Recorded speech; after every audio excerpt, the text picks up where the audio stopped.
வெற்றிலை மிளகு கஷாயம். மிளகினுடைய நன்மை வெற்றிலையோடு இது சேரும் போது நுரையீரலுக்கு நல்ல ஒரு ஆற்றலையும் புத்துணர்வையும் இது நமக்கு கொடுக்கும். இந்த தொண்டையில எரிச்சல், சளி, தும்மல், இந்த மாதிரி எந்த விதமான கப பிரச்சனையா இருந்தாலும் வெற்றிலை அதை சரி பண்ணிடும். ஒருத்தருக்கான அளவு தான் சொல்லிட்டு இருக்கிறேன். 3 வெத்தலை எடுத்துக்கோங்க, 6 மிளகு, அவ்வளவுதான். அதுக்கு மேல சேர்த்தா ரொம்ப காரமா இருக்கும். அந்த மிளகை லேசா தட்டிக்கோங்க. 1.5 டம்ளர் தண்ணி வச்சு அதுல இந்த வெத்தலையை சின்ன சின்னதா கிள்ளி போடுங்க. கொதிக்க வச்சு வடிகட்டி அந்த 1 டம்ளர் பதத்துக்கு நீங்க எடுத்து குடிச்சீங்க அப்படின்னா வெற்றிலை மிளகு கஷாயம் நுரையீரலுக்கு நல்ல ஒரு ஆற்றலையும் புத்துணர்வையும் இது நமக்கு கொடுக்கும். வெற்றிலை மிளகு கஷாயம்.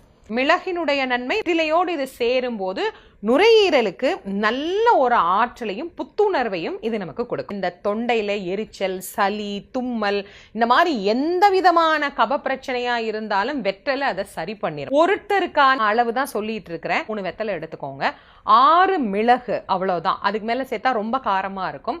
அந்த மிளகை லேசா தட்டிக்கோங்க. 1.5 டம்ளர் தண்ணி வச்சு அதுல இந்த வெத்தலையை சின்ன சின்னதா கிள்ளி போடுங்க. கொதிக்க வச்சு வடிகட்டி அந்த 1 டம்ளர் பதத்துக்கு நீங்க எடுத்து குடிச்சீங்க அப்படின்னா வெற்றிலை மிளகு கஷாயம் நுரையீரலுக்கு நல்ல ஒரு ஆற்றலையும் புத்துணர்வையும் இது நமக்கு கொடுக்கும்.